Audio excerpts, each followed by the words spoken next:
The good news is we're all in this together.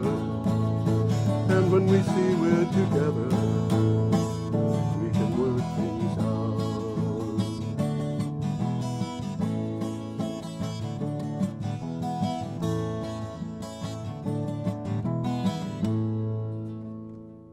Hello, ladies and gentlemen. This is Energy Week with George Harvey, me, and the famous Tom Fennell, who is a world traveler, expert on energy, and philanthropist. I always say Something philanthropist like because he is a philanthropist. He gives people rides and things like that. Anyway, every day I get up and do the energy and climate change news. Every item I find that I think is interesting, I'll put together a 50 or 55 word synopsis with a link. 10 to 15 of these go up on my blog every day. This is geoharvey.com, and we do a show once a week based on the contents of that blog. Today we are recording on the 5th of April, which means that we're going to start a week earlier on the 29th of March on Thursday, and that's where we're going. Yeah, we got some good ones this week. We have some really I'll pretty try good. and alert you. There's a couple of them well worth pursuing. Yeah. If you like pictures, and I do, there's a couple with a lot There's of a pictures. couple of them that have pretty stunning pictures. Yeah. Okay, we should start, and we are on March 29th. If you want to read these articles, you can go to geoharvey.com, geoharvey.com, and click on the date on the calendar. And my computer is misbehaving here, so I have to get it going. There we go. We have a picture and an article from Clean Technica. And the article really, it tells a story about this little guy. What's going on here? I don't know. Click it again in case we have a slight. There we go. There you go. We have this monitor was slightly misbehaving and little glitch here. A little glitch that happens. Anyway, speaking of little glitches, yes. What do you got for a title for this? Trump is already losing the trade war. Duh. From Clean Technica, Donald Trump has failed to understand one essential point about a trade war. To win it, you need friends. In that ignorance, he antagonizes customers at the very time strong Chinese competition is courting them. And he is pushing obsolete technology while the competition sells better things cheaper. And that picture that we were looking at, we're going to put it up again. You're going to put it up again. This is worth talking about. This is a Raspberry Pi computer. This is a neat thing. I have one here, which I will hold up. This is what you were just looking at. We'll look at it again. Little computer.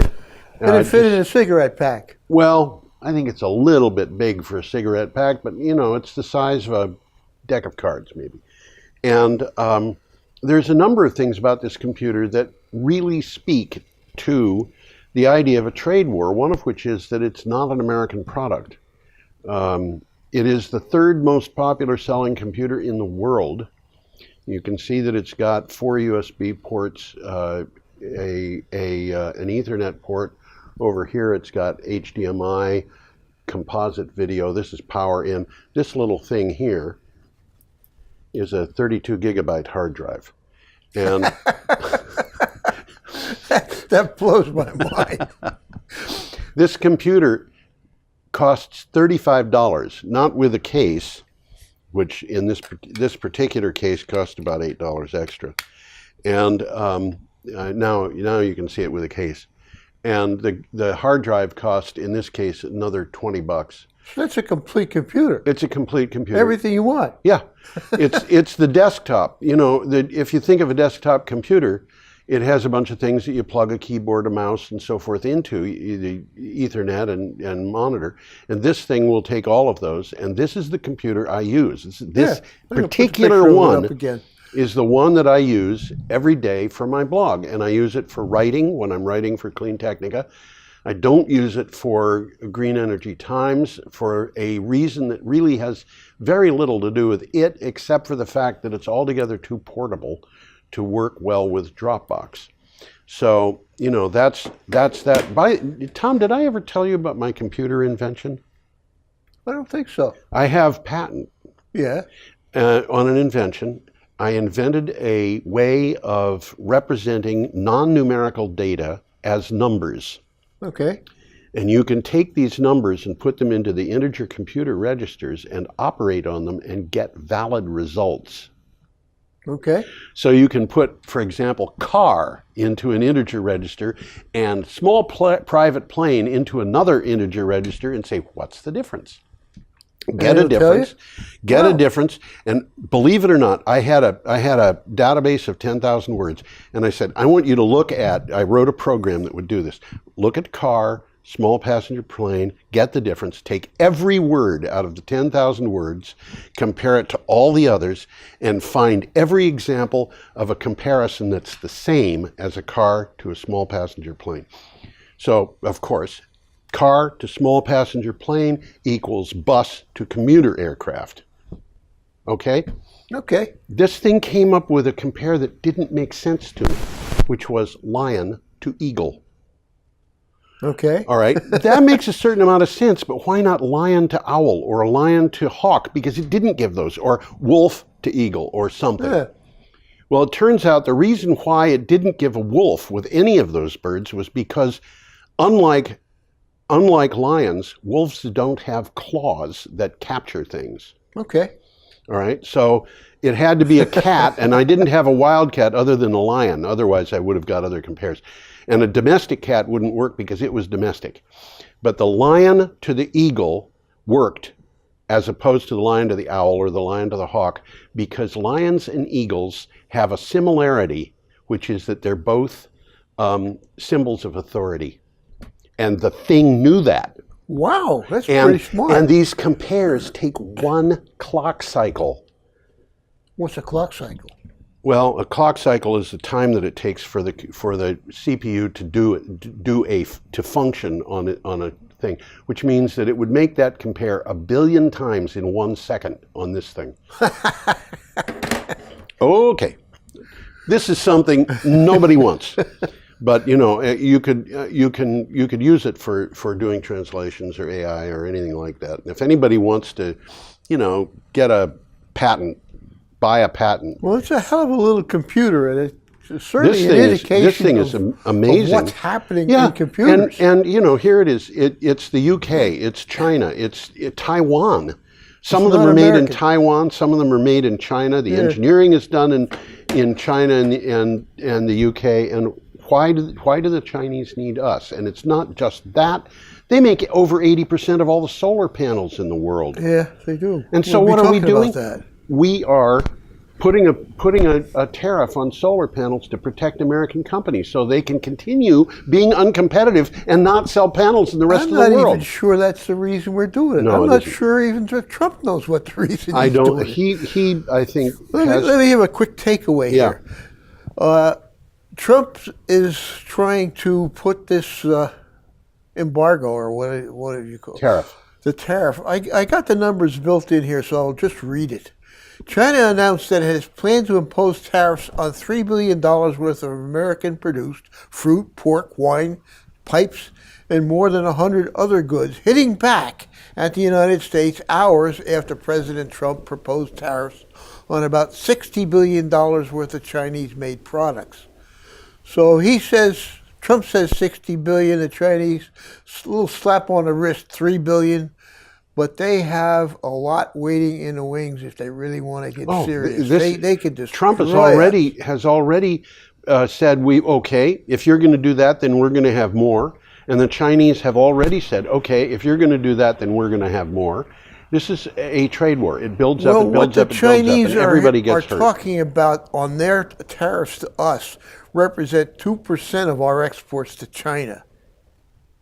2%. So they got a long ways to go if this guy wants to play games. But the other thing is, we have things that we need from China. The Chinese, more than they need from us. Absolutely. Remember Mao Zedong, one of the things that he did was he operated that country without reference to the rest of the world. Yep. Now, that's the way Trump wants to do America. It ain't going to work. It's too late. It isn't going to work because in those days... we made things here. Yeah. Okay. We should probably move on. Yeah, move a little bit closer to We have an item here from Environment Maine. Offshore winds enough to power Maine. Even if Maine converted all activities currently powered by gasoline, natural gas, and other fossil fuels, including transportation and home heating, to electricity, the energy provided by offshore wind turbines could produce 13.7 times as much power as the state would use. Say that again. 13.7 times. All energy, transportation, heat, electricity, you name it, even if all of that were converted to to electricity, offshore wind would be able to provide Maine with 13.7 times as much power. So this is everything they use: gasoline, natural gas, fossil fuels, everything. They would have to change their cars to electric vehicles, which of course would save them money. They would have to heat their houses with electricity, probably, and using heat pumps, and that would save them money. And by the time they're done, they would save a lot of money by doing offshore wind, because offshore wind is getting competitive with everything else. Well, that's talking about all fuels. If we just compare it with the electricity, yeah, offshore wind in Maine could provide 36 times what Maine uses in electricity alone. You know, I have said before, and there are people who have heard this before who get a little bored by it, we as a country, some of us, are acting like children on Christmas Day, coming to the Christmas tree and saying, I don't want to open any toy unless it smells like oil, is covered with soot, or glows in the dark. And we've got more gifts than you could possibly imagine, and they are being purposely neglected, in my opinion. Well, we've talked a lot about this here on the show, but I'm going to mention it anyhow. Yeah. The overall cost of new offshore wind has declined by 25% in the last 5 years. You know, I'm going to write an article for Clean Technica in the next few weeks about Wright's Law. Just so everybody knows, and it will explain why the price of solar panels, the price of batteries, the price of onshore wind, offshore wind, even such things as biodigesters will continue to decline. It simply is an economic law. It will continue. And the reason for that is, simply put, because we're gaining experience, and that makes us more efficient. Mm-hmm. And that's what happened with the computers. That little computer that I just showed you would have cost hundreds of millions of dollars only, not all that many years ago. So certainly it has more computer power than there was in the world when I was a kid. Yeah. When I was in college, we had a huge computer building, mm-hmm. and it probably wasn't as smart as that little computer. Well, when I was in high school, the cost of a gigaflop, which is 1 billion floating point operations per second, was in like $1 billion, and now it's fallen to 3 cents. Wow, amazing! This is what's happened. Okay, we should continue moving going. Right along. We've been ranting too much. We've got a picture here, too. And we've got an item from Renew Economy. Let me get the picture up. Let's get the picture. Yeah, that'll hide me from the screen, so people won't have to look at my. Spectacular falls for solar, wind, and battery costs squeeze fossil fuels. Well, this is what we were just talking about. Just talking about it. The cost of wind and solar energy continued to drop in 2017, falling another 18% across the globe, according to a report from Bloomberg New Energy Finance. The report also highlights the falling cost and growing uptake of battery storage, which now is encroaching on the flexibility and peak revenues enjoyed by those fossil fuel plants. Now, what's happening here is even natural gas, which is the cheapest source of fossil fuels, is getting competition on an even basis with from renewable energy. This is really and as I said, Wright's Law says it's going to continue going down. Well, again, I got a sentence here which goes along with what we've been saying. Yeah. The cost of solar has fallen by 77%. Yes. Over the last 7 years. 7. Yes. The cost of wind has fallen by 38%. Yes. Lithium-ion batteries have fallen by 79%. Yes. The economic case for building new coal and oil capacity is crumbling. It's evaporating. It's just disappearing. It's gone. It's gone. Yeah, and we can see that. And this is another reason why, Donald Trump wants to be able to ship liquid natural gas to China. I got news for you. They don't need it. If they want to put a tariff on that, they can put a tariff on that. Yeah. And they can ship liquid natural gas to Japan if they want to. Okay, let's move on. Yeah. Friday, March 30th, and we have an item from the Huntington Herald Dispatch. Utility plans to close nuclear plants in Ohio and Pennsylvania. And we'll be hearing about this company several times in this show. Yes, I think so. FirstEnergy Corp said it will shut down 2 nuclear plants in Ohio and 1 in Pennsylvania within the next 3 years. The utility says it plans to close the Davis-Besse nuclear plant near Toledo in 2020. The following year, it will shut down the Perry plant near Cleveland and its Beaver Valley nuclear plant in Pennsylvania. And, they're looking for help from the federal government. I'm just about to say that because we're going to be talking about this again. Yes, we will. The company appealed to the U.S. Department of Energy for help, as you just said, Yep. asking that it be allowed to get more money for electricity produced by nuclear and coal-fired plants. Well, they went a little further than that. They said every nuclear and coal-burning power plant in their area, not just theirs, but everybody else's, should all get subsidies from the federal government in order to provide for grid security. But honestly, grid security? Are you sure? We'll talk about them again. Yeah. Let's move to China. Yeah, let's go to China. This is from Scroll.in. This is a good article. It's a long one. It's very technical, but it's worth delving into if you want to learn something. Yeah, it is. And it says something that I was a little bit unaware of. What's the title? As China's nuclear power industry flounders. Is it flounders or founders? Flounders. That's what it says. Should India and Pakistan take note? Question. As countries around the world abandon nuclear power, China is bucking the trend, embracing nuclear power as a reliable and cheap source of energy that would help reduce air pollution. Now, nuclear development in China is floundering. Well, there, before I change it, is a nice picture of a Chinese nuclear plant. Yeah, well, I don't know what that reminds me of, but it doesn't look like a friendly place to live, does it? Okay. Do I have anything? Well, I'll read this quick sentence. Due to overcapacity in the power sector and fierce price competition with solar, wind, and hydropower, wider concerns about safety and lack of water, of which nuclear power plants demand a great deal. They need a lot of water. Also play a part. Yeah. So China's nuclear industry is having problems too. I want to point out the competition that they mention in this article is wind, solar, and hydro. It does not include natural gas. No. Which is what the people in the United States are saying is giving them trouble.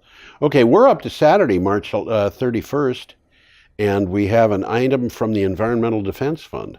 And we got a picture. And we have a picture of a polluting coal-burning power plant in the public domain. The picture is in the public domain. I got that with the next one, but well, I might have.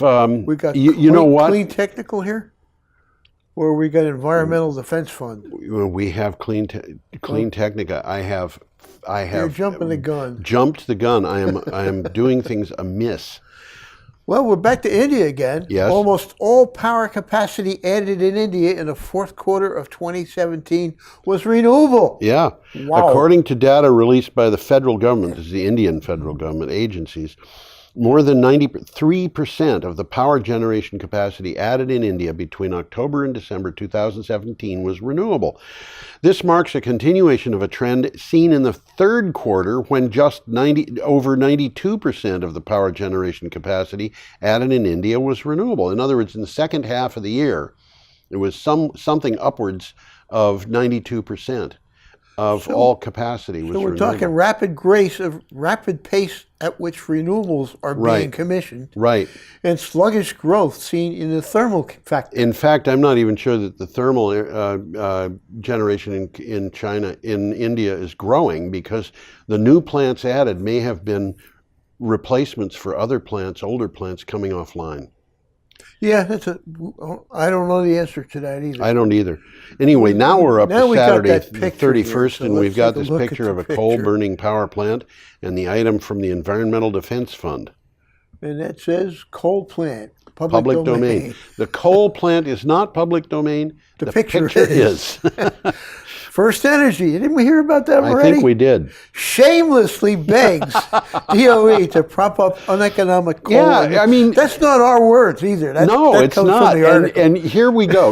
We've got conservatives who are free market capitalists. They support free market, the idea that the market should determine the winners and losers. And what have we got?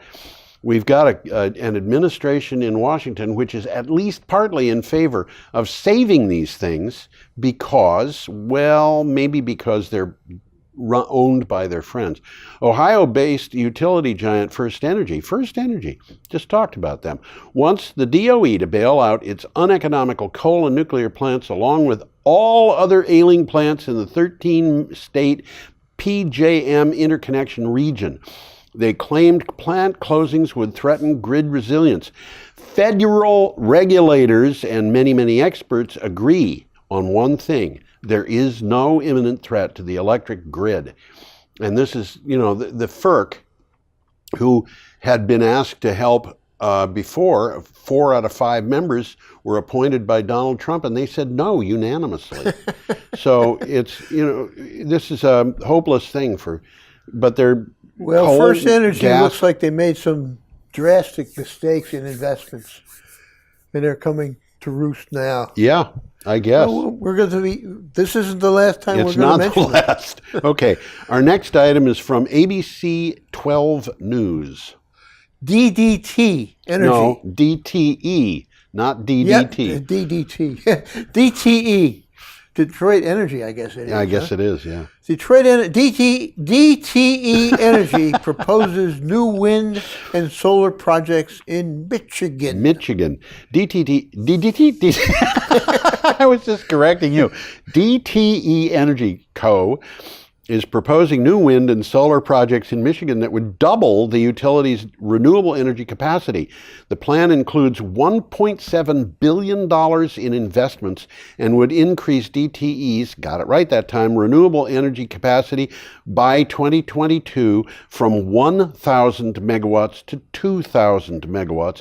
That is enough clean energy to power over 800,000 homes. Little side word here. Michigan, the state, requires electric power providers to provide 15% of their power from wind or other renewables by the end of 2021. Yes. That's coming up pretty soon, but they're on the way. They're working on it. They're going to make it. Okay. Should we move on? This is an interesting article, yep. Okay, this is from Big Country homepage.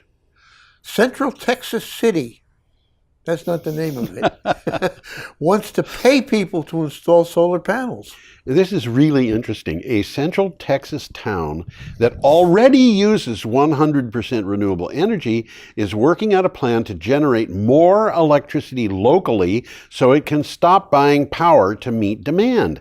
It's the expensive kind of power. Yeah. Yep. The city of Georgetown wants to start paying property owners to let city-owned utility install solar panels on their roofs and feed energy into the grid. They want this energy to be created locally so the money stays in their local economy. Sounds like a good idea. Of course, in Vermont, we don't want to create renewable energy locally. We want to send it to the money to Wichita. Well, okay, not Wichita, just a little bit of it to Wichita, but a lot of it will go to Quebec. And I don't have anything against people in Quebec, but, what can I say? I think we should be making our own energy locally. We are up to Sunday, April 1st. April Fool's Day, but there was no joking that day. China takes the lead from Europe. And we got a picture here. I'm going to bring it up. We do. This is from Dev Discourse. China takes the lead from Europe in renewable energies. Yeah. According to data from Bloomberg New Energy Finance, China invested $133 billion in renewable energy last year. Over half of that was in solar energy. The new solar capacity of 53 gigawatts in 2017 was more than half of all world installations. With its policy growth, China has clearly replaced... That's half of the world. Yeah. Wow. This is, China has perpetrated this hoax of climate change so that the United States would invest its money in solar power. And then what is it doing? It's investing its money in solar power. Amazing. Isn't that amazing? Well, there was a hoax, but it didn't come from China. Uh-huh. Okay. With its policy growth, China has clearly replaced Germany and Europe today as a leader in renewable energy and is way ahead of the United States. They installed something like 2.5 times as much solar capacity as the Americans did. The decision on renewable energies and electricity production is not only ecological, but above all, an intelligent economic decision. Yeah, and I've said that before. Yeah, economics is going to dictate. Yeah, the Chinese have a serious problem that they inherited from the previous administrations of China. And one of those problems was under Mao Zedong, the Chinese government was afraid of Russia. So they wanted to put the greatest possible population of people along in northern provinces to act as a buffer. Of course, everybody was in the militia. And in fact, Mao Zedong had a goal, which he said he achieved, of getting a military carbine for every adult in China, which meant, 700 million of them or something like that. They said they had done that. There's a lot of people saying no, they didn't. Janes, for example, says no, he didn't do it. But nevertheless, in order to induce people to live in those areas, China offered them free fuel for their homes. And guess what? Sounds like a good deal. All that fuel was coal. Uh-huh. So they've got a serious problem. And that's not the only problem they've got. But, it kind of tells you the story. Well, let's move along. Okay, we have an item from Bloomberg. And we've heard about these guys before. Coal generator that Trump tried to save files for bankruptcy. Oh, I'm laughing because people filed for bankruptcy. That's not nice. A power generator that pleaded for the Trump administration's help in bailing out struggling coal and nuclear plants has filed for bankruptcy. FirstEnergy, have you ever heard of them before? FirstEnergy Solutions Corp. And its subsidiaries, and FirstEnergy Nuclear Operating Co. filed for Chapter 11 protection in federal court in Akron, Ohio, according to a March 31st press release. Interesting side note here. This bankruptcy could be a setback for Robert Murray. And we've talked about Robert Murray. Yes, we have. An outspoken U.S. coal mogul whose mines supply FirstEnergy plants. And this guy's He's a heavy hitter, this guy Murray. He's a heavy hitter. This company, Murray Energy Corporation, urged the Trump administration last year to take emergency steps to keep the plants open. Yes. Robert Murray is a very interesting guy. He is a coal miner, and he has been in coal mining accidents. I'm not talking about his being involved because he owned the mine. That's happened too. But he was actually in the coal. He was in a coal mine, as I recall. He was in a coal mine that collapsed, and he was one of those guys who was twiddling his thumbs or doing whatever they do down there, waiting to be dug out. So he knows what it's like to be in a coal mine. But nevertheless, he, I don't think, I shouldn't. Anyway, we have an item coming up. He's an important guy in the coal mining industry. That's right. Anyhow, we have an item coming up from a publication called The Drive. The Drive, yes. Can EVs be the savior that the grid needs? This is a very interesting article for a bunch of reasons. U.S. energy providers reach for, I'm sorry, is that the... Yes. Yeah, we get the right one. Okay. U.S. energy providers reach for electric cars to increase flatlining energy needs. Electricity demand is not growing in the United States, and utility providers are challenged by falling costs of renewable energy. Some utility companies are teaming up with automakers to offer customer rebates. We've actually seen those in Vermont.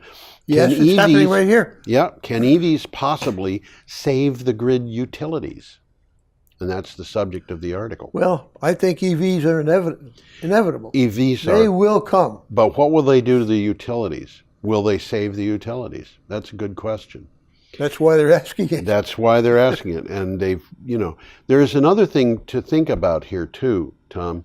And that is, at the same time this came out, I didn't bring it into the I don't think I even posted this on the blog. I might have, but I certainly didn't bring it in for the show. A company announced that it had a new computer hard drive. It was a 3.5-inch drive, and it was a 100 terabyte drive, 100 terabytes. That big? It's big. There's a lot of information on there. It's a solid state drive, and they claim that it reduces the amount of power needed for storing data by 83%. I think we've mentioned that on the show already. We might have. But you see that when you consider these little computers and drives like that, one of the big users of new electric power, the new demand, is data centers. Yes. But the data center demand is going to go down and it will go down. But the demand is going to go down based on new technology. And what that means is not only will the data centers no longer need huge amounts of power, but the ones that have already been powered by wind and solar are going to be releasing that power to the grid. Mm-hmm.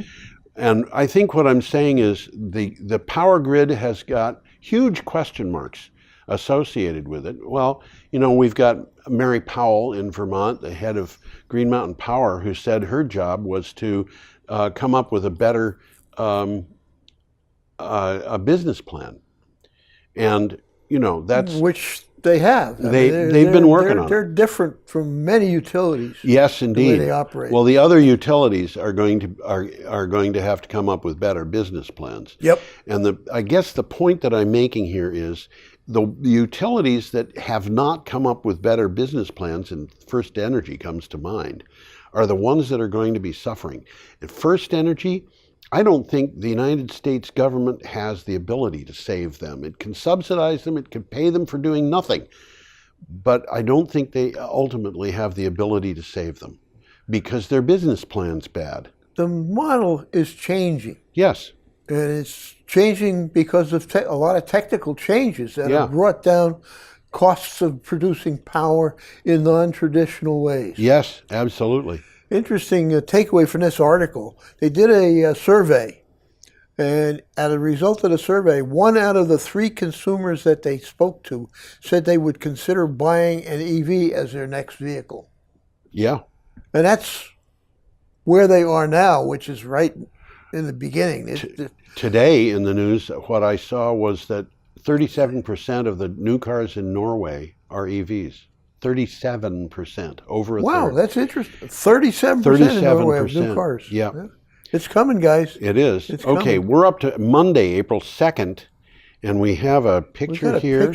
This is an interesting picture.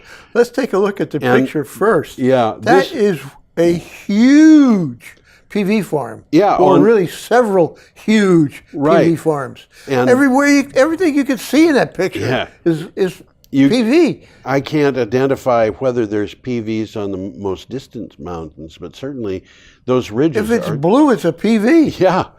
And, it makes me think of the people complaining about wind power in Vermont on ridgelines.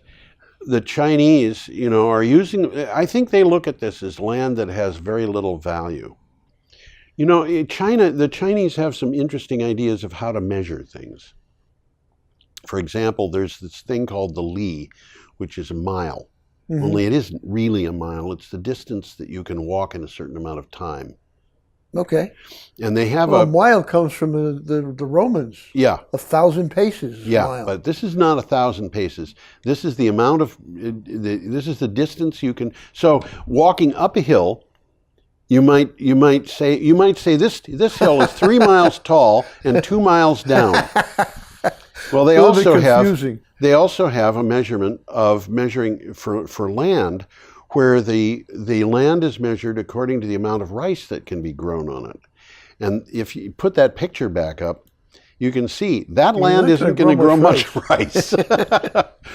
So from a funny kind of point of view, and the Chinese, I don't know how much they use these measurements anymore.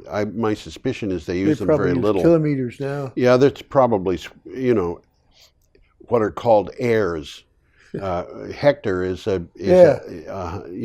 hectares. Yep. And it's a number of airs. And the culture behind these things is very persistent. The picture kids have of the king with his crown? Yeah. Do you know what that crown comes from? No. Have you ever seen an actual king who wore a crown like that? A photograph, a painting, anything like that?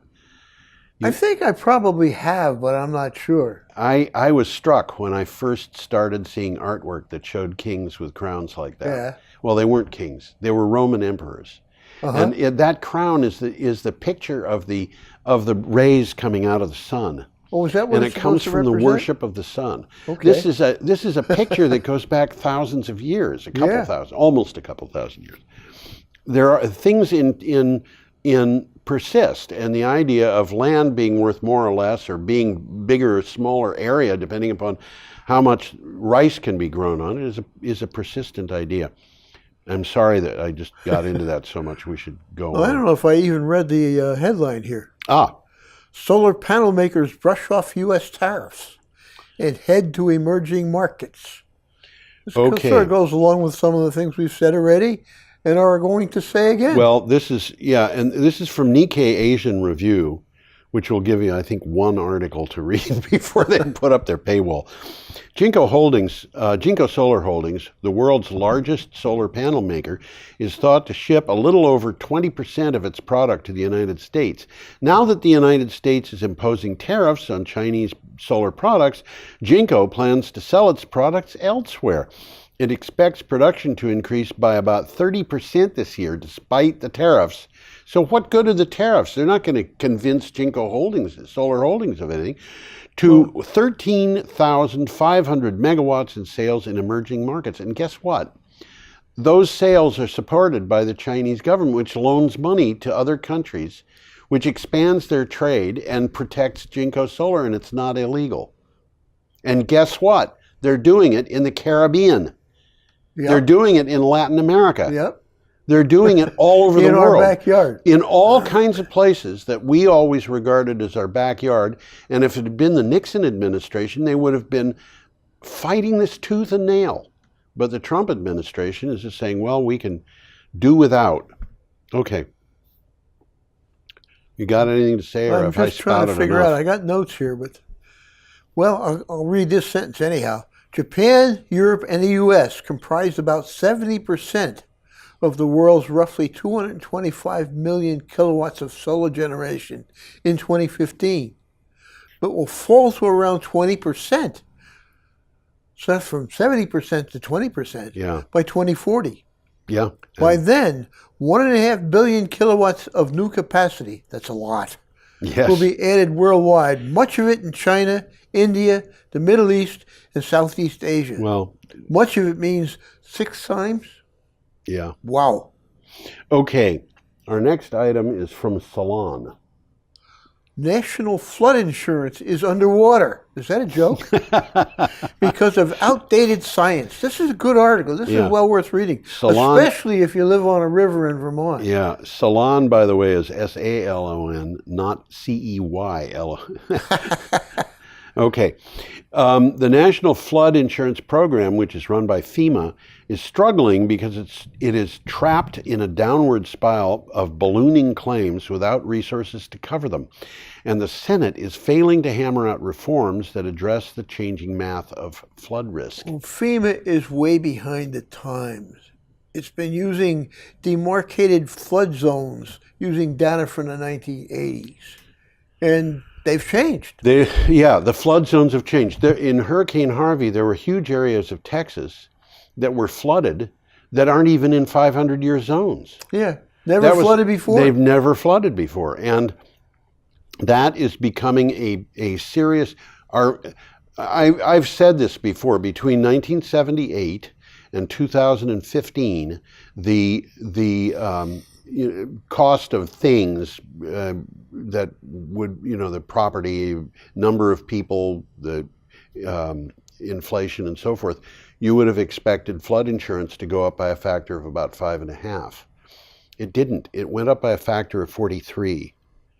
And this is not because somebody built properties along the shorefront, because the National Flood Insurance Reform Act of 2004 says you make 2 claims, you can't get flood insurance anymore. That's guaranteed, not guaranteed flood insurance. You can get flood insurance, but you have to pay full value for it. So, this is a serious problem, and the Senate is saying we can't deal with it because in order to do that, we'd have to admit that climate change is happening. Okay. Well, takeaway from the article, the number of Americans exposed to serious flooding is about 3 times higher than previous estimates. Right. Okay. So they got to get their act together. They do. Honolulu Civil Beat is the next one. HECO, which is Honolulu Electric Company. HECO. More than half of the U.S. will be driving electric vehicles by 2045. Hawaii, with a population of nearly 1.5 million, has less than 7,000 electric vehicles registered across the state in January, but Hawaiian Electric Company believes that the number will explode to more than 430,000 EVs on Oahu alone in 2045, according to Brennan Morioka, the utility's general manager for electrification and transportation. That's interesting takeaway. Yeah. HECO is talking about creating incentives for EV owners to let the utility pull power from their batteries when needed. Isn't that interesting? Isn't it? And it's happening in Vermont. It goes back to the same thing we were just talking about with electric companies. Maybe they're being saved by electric vehicles. And that, by the way, means that we have a strong incentive from the market for people to convert to electric vehicles. Well, right now, you got to pay a premium to get an electric vehicle. They're expensive. Yeah, not much. Not by much. It's coming down. Yeah. But the cost of operation is way down. Way down. You don't change oil. They don't. What do you got to buy? Wiper blades and tires. Yeah. Well, certainly fixing the muffler is a simple deal. Okay, we're up to Tuesday, April 3rd, and we have an item from Clean Technica and a picture of a Vestas wind turbine. Let's get that picture up. There you go. There we go, boy. Little fuzzy picture. Sorry about that. Low Vestas resolution. confirms 598 megawatts of end-of-quarter turbine orders. Why didn't they round it to 600? I don't know. Danish wind energy company Vestas announced or confirmed 4 separate North American wind turbine orders totaling 598 megawatts. 2 of the orders were for 2 megawatt wind turbines and 2 for 3.45 megawatt turbines optimized to 3.6 megawatts. The 4 orders highlighted Vestas' continued dominance of in North America across its supply line. Reading between the lines, these orders are for a lot of turbines. Yeah, they are. They really are. Absolutely. Okay, our next item is from Clean Technica and doesn't have a picture. So let's get you up here. I don't want to be up here. Nobody wants to look at me. I'll get me up here. Oh, there you go. Good idea. We're both up here. Researchers, this is an interesting article. It's a very interesting article. Yeah. Researchers create new material with record-breaking ability to remove heavy metals from water. This is, when I was in high school, I was taught by a competent chemistry teacher, you cannot take anything out of solution with a filter.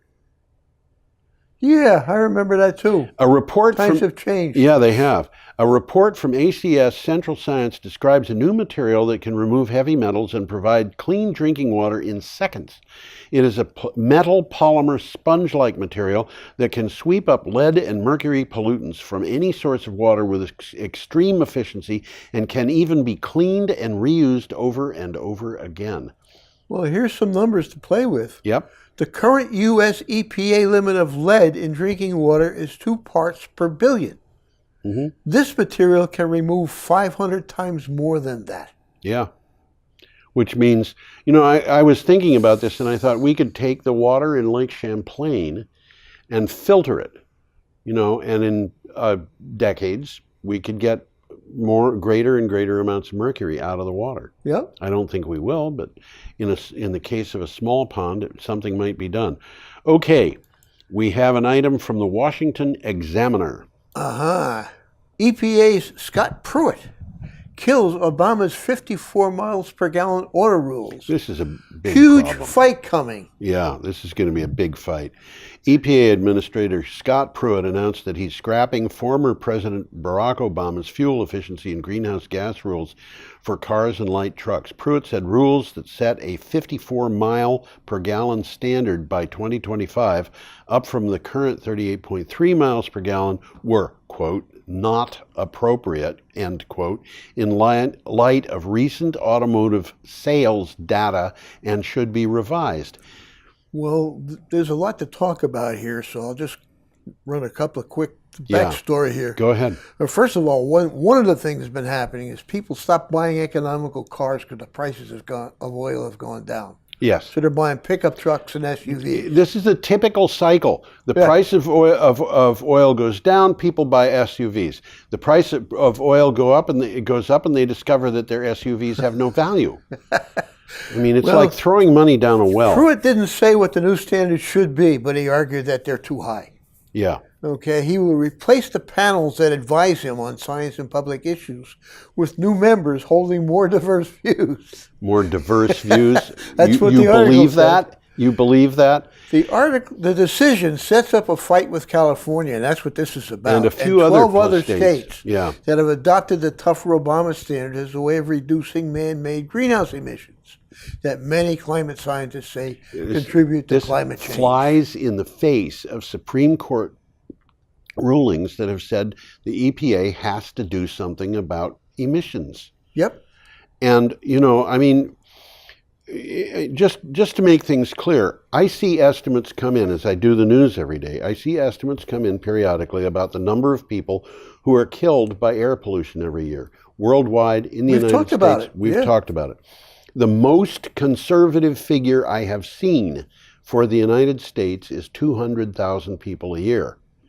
Now, that came from MIT. It was a competently done survey. People, I know that there are people who think that scientists grab figures out of the air and say that's what it is because they think they're so smart. This, if you think that, you should take a look at how these surveys are done because the way they're done is published.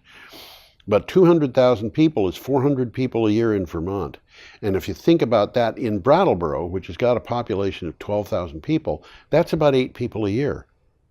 Mm-hmm. So doesn't sound like much. We know people who are dying. One of those 8. Yeah, or somebody who knows them. Yeah. We know people who are dying prematurely because of air pollution that this guy wants to allow to increase. Mm-hmm. Okay? What is the value of human life here? If we're going to have it's what it tells me is the idea of promoting a free market economy is absolutely crazy if it's going to kill people. Why would we do that? And you can go through it's no longer free market, is it? No, it's not. Well, And never has been. That's the point. The free market economy that they're talking about It's a isn't myth free. anyhow. Yeah. Okay. Do you want to move on? We've got three more items. We got one. We got one coming up here. This That's a pretty good article. And this has got some stunning photographs in it. And this comes from CNN. This does. I'll tell you how to access them, too. Yeah. We are up to April 4th, Wednesday, and this is from CNN. Urban Farms Greening Paris. And this is a good website. This is worth looking at. Well, this is CNN, right? CNN. Yeah. They usually have a good one. Yeah. Yep. France, famously beautiful capital, is not a place you'd expect to find chickens, beehives, and rows of neatly planted cabbages, but urban farming is flourishing in Paris.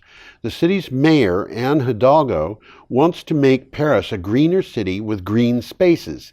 The plan is to cover a third of those green spaces with urban farms. And you see one right there in the picture.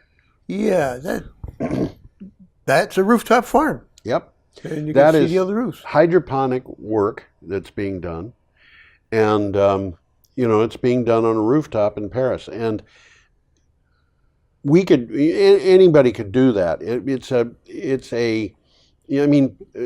We've had things on the show about vertical farming in warehouses in Tokyo and New York City. Well, I'm going to get into that in a second here. Yeah, go ahead. Because as I already said, this is a well worth visiting website. Yes.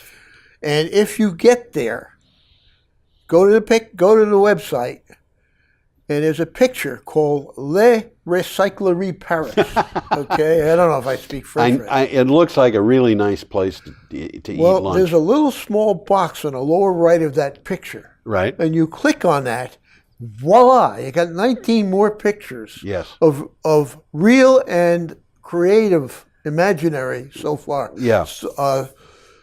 Urban farms. Yes. And they're really well worth. Some of them very interesting. Some of them are real. They're happening right now. Yep. Some of them are just an architect's conception, but they're well worth looking at. Well, I am actually considering starting an urban farming association in Vermont. Uh-huh. And I'll get into that if I do it. We'll talk about it on the show. Well, so far, there's 74 companies and public institutions have signed a charter to partner with the city in developing urban agriculture. The projects will create more than 500 tons of produce. That ain't hay, 500 tons. Season 1 of the Paris Cultures scheme, that's what they call it, has created 120 full-time jobs.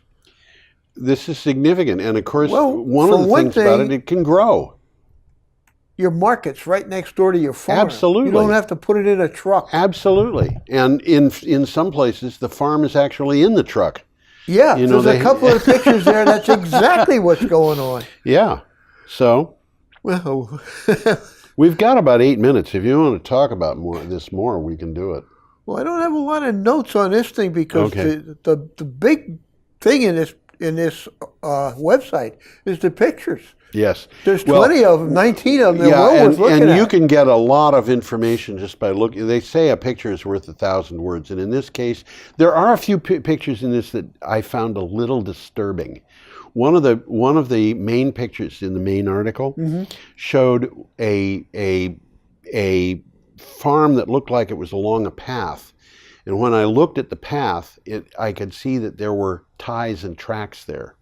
So it's a railroad track. Somehow the idea of growing vegetables where there had been a railroad strikes me as a little bit iffy, because railroad tracks are places where you have toxins that fall into the soil and so forth.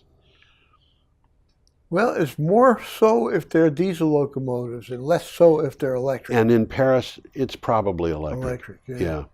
Let's move along. Okay, we have an item from the Energy Collective.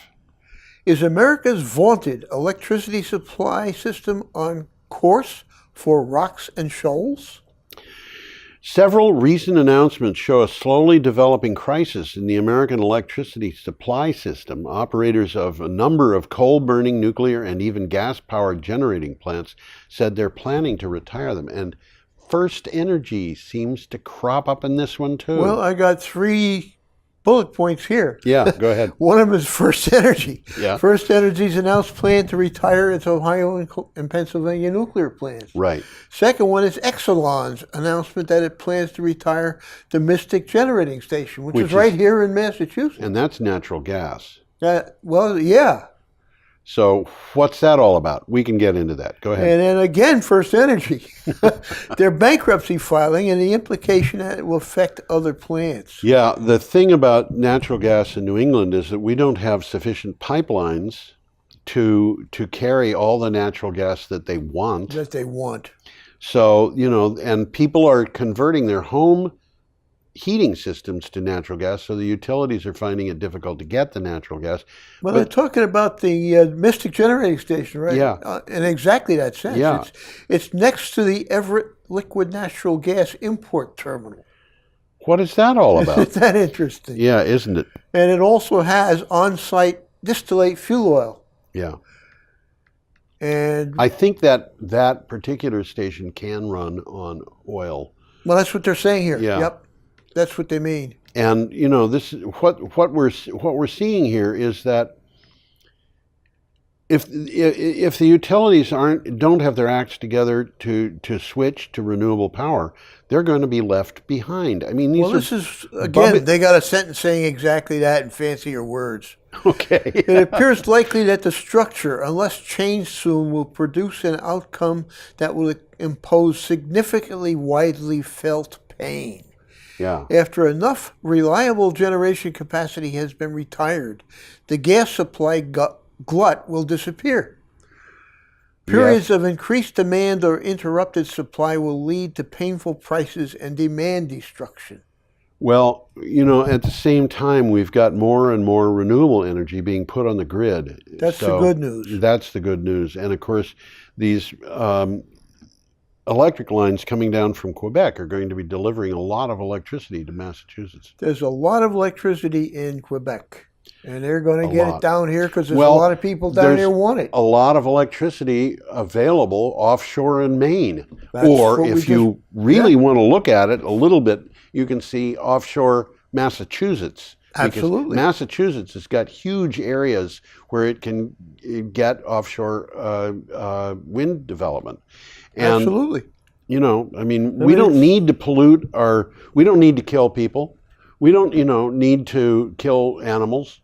And wind turbines, as people complain about wind turbines killing birds, they don't literally, the studies that I've seen say if you're going to generate a certain amount of electricity, a gigawatt hour of electricity, you're going to kill 20 times as many birds if you're using fossil fuels than if you're using wind. And another thing I can tell you... So fossil fuels themselves are a bigger hazard than much, wind. much bigger. And in fact... It almost goes counterintuitively, but the fossil fuels have chimneys, they get cooling towers. Tom, I'll tell you something that I happened to me when I was about 25 years old. I was driving on a superhighway in New Jersey, and the road got... the highway was closed and we got diverted onto a suburban street. Now it happened that this happened at just the time when my second-story bedroom window looking out into trees, I could see robins, raising their baby birds. And driving on that suburban street with big trees that had branches over the street, I was behind a long line of tractor trailers. And they were blowing diesel exhaust up into those trees. And I couldn't drive down that street without thinking every single baby bird in every single one of those trees was going to be dead by nightfall because of the pollution. Because these animals are very delicate. Not accustomed to that. They're not built for that kind of thing. And but it's not just the pollution, particulates, oil, whatever. It's also climate change that is being produced, and that it's real. And anyway, we should probably get on. We've got one more item, and it comes from Climate Action Program. Portugal runs on renewable power for the whole of March. This is The whole country of Portugal. What a place to end. Portugal has produced so much renewable energy that it has outstripped the entire country's consumption for the entire month of March. The national grid operator, REN, has announced that renewables generated 4,812 gigawatt hours over the course of the month, compared to a demand from mainland Portugal that reached 4,647 gigawatt hours. Well, so it was about 100. Too much math to do in 30 seconds. About 103%. 103% of their electricity consumption. Yeah. And that's the highest amount they've raised in 40 years. Yes, and they have a lot of power from hydro. They do. So, they do. And much of the power that we're talking about is from wind. Yeah, much of what they're getting is from wind.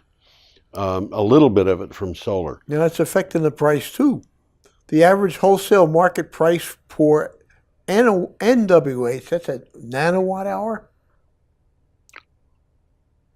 Maybe it should be an MWH. I don't know. Megawatt hour. For March was €4 cheaper than the same last year. Yes, it's megawatt hours. Yeah. And there you have it. And there we have it. That's the end, isn't it? That's the end. We can wave goodbye. Goodbye.